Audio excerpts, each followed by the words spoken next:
6. Is the weather good for fishing? We must think what to do, Papa said. They are suspicious now. To be honest, I thought that if they came here at all, and I hoped they wouldn't, that they would just glance around, see that we had no place to hide anyone, and would go away. I'm sorry I have dark hair, Ellen murmured. It made them suspicious. Mama reached over quickly and took Ellen's hand. You have beautiful hair, Ellen, just like your mama's, she said. Don't ever be sorry for that. Weren't we lucky that Papa thought so quickly and found the pictures? And weren't we lucky that Lisa had dark hair when she was a baby? It turned blonde later on when she was 2 or so. In between, Papa added, she was bald for a while. Ellen and Anne-Marie both smiled tentatively. For a moment, their fear was eased.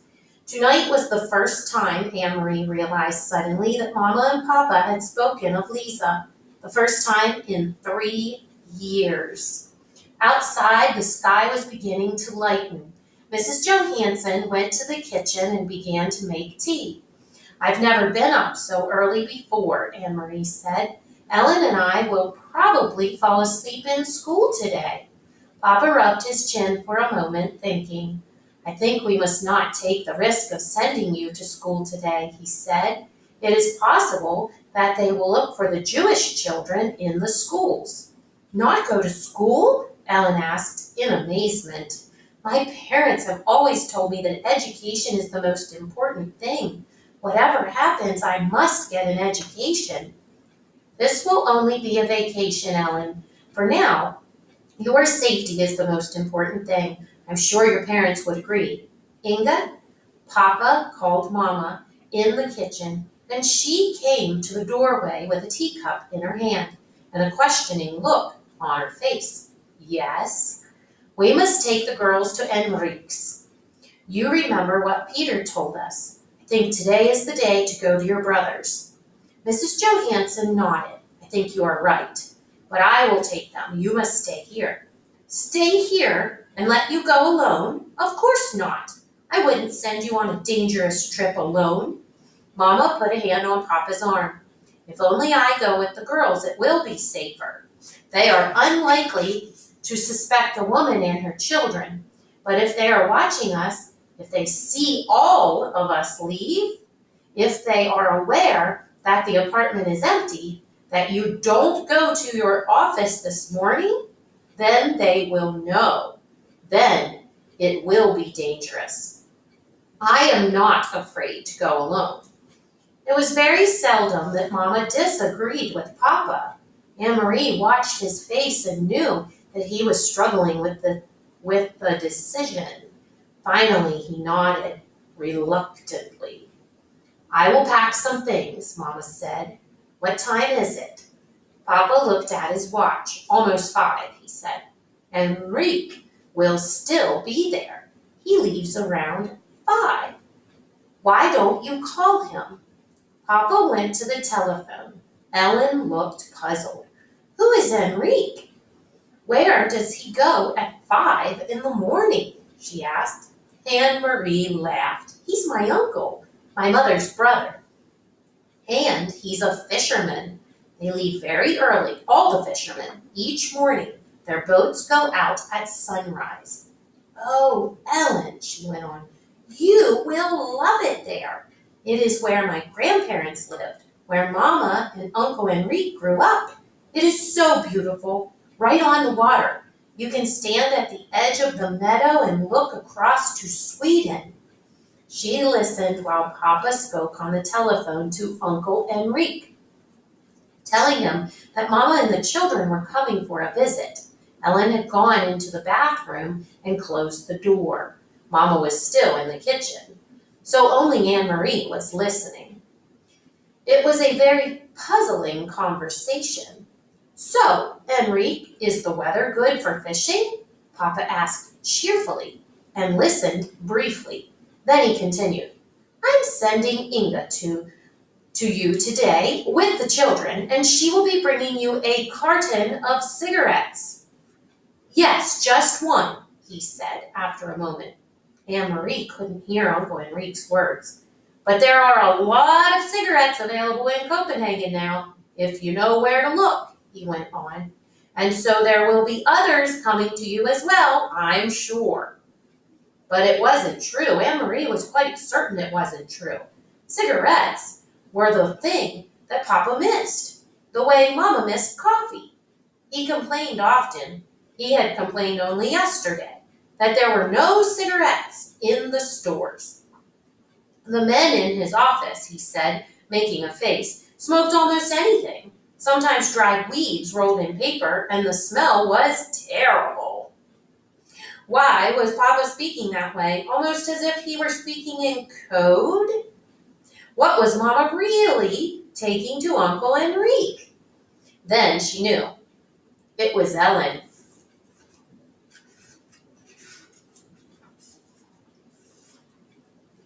The train ride north along the Danish coast was very beautiful.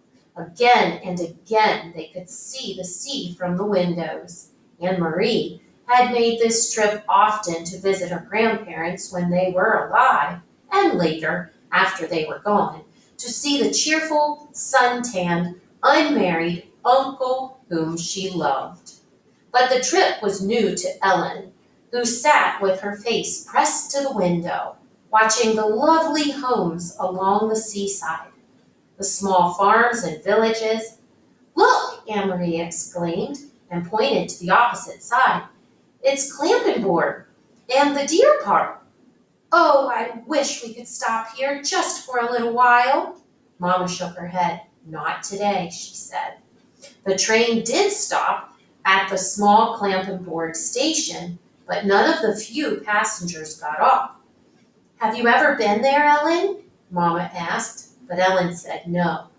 Well, someday you will go. Someday you will walk through the park and you will see hundreds of deer, tame and free.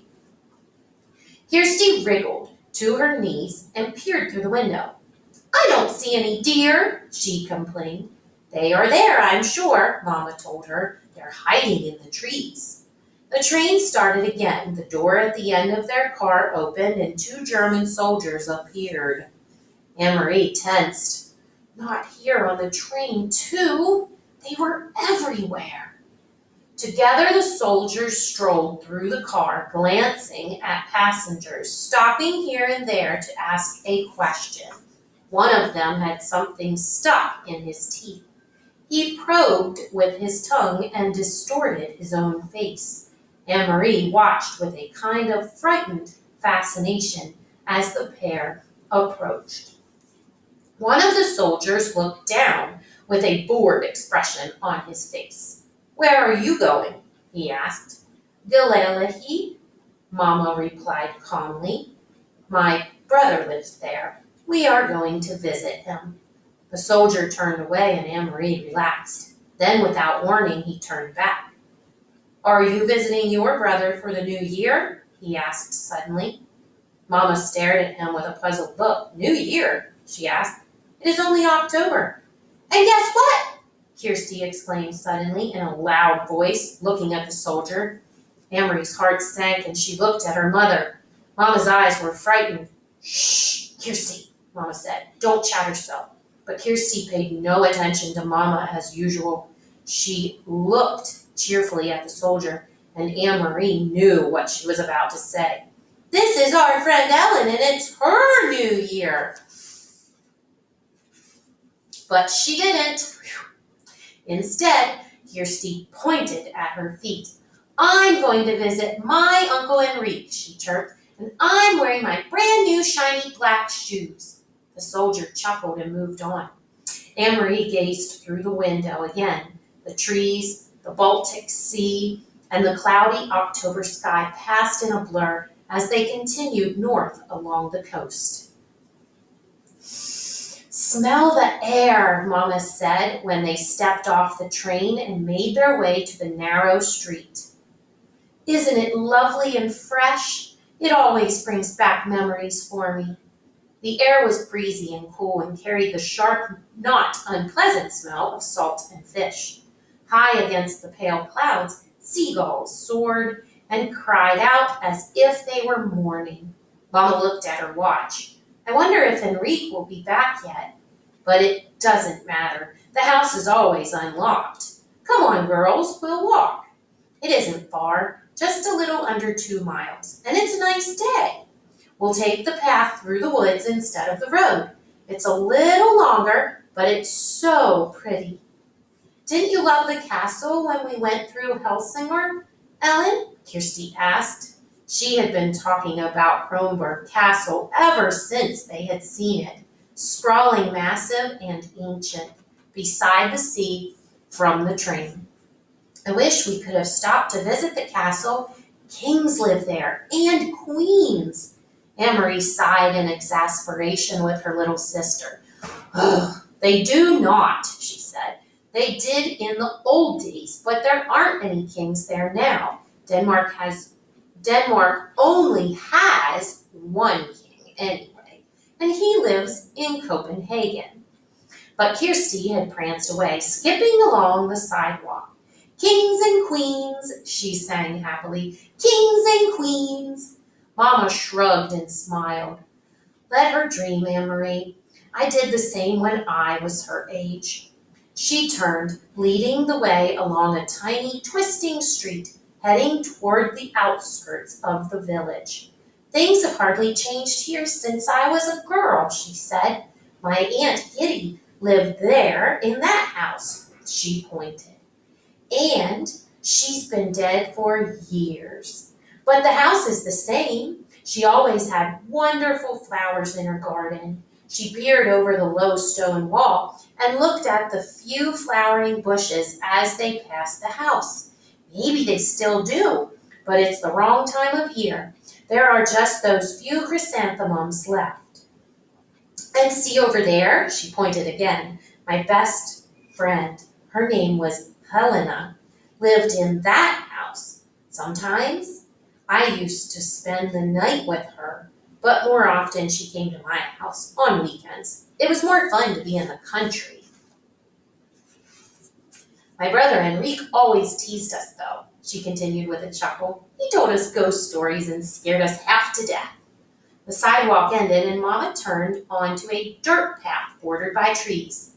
When I walked each morning into town for school, she said, my dog followed me this far. At the end of the path, he turned and went back home. I guess he was a country dog and didn't like town. And do you know what? She went on, smiling. I had named him Trofast, faithful. And it was just the right name for him, because what a faithful dog he was. Every afternoon, he was always right here waiting for me to return. He knew the right time somehow. Sometimes as I come around this bend, even today, I feel as if I might come upon Trofast, waiting still, with his tail wagging.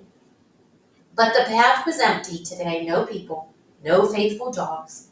Mama shifted the bag she was carrying from one hand to the other, and they walked on through the woods until the path opened to a meadow dotted with cows. Here the path skirted the edge of the field, along a fence, and beyond it they could see the gray sea, ruffled by wind. The breeze moved the high grass.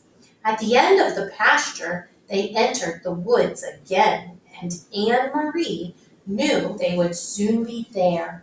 Uncle Enrique's house was in a clearing beyond these woods. Do you mind if I run ahead? She asked suddenly. I want to be the first to see the house. Go on, Mama told her. Run ahead and tell the house we've come home. Then she put her arm around Ellen's shoulders and added, say that we've brought a friend.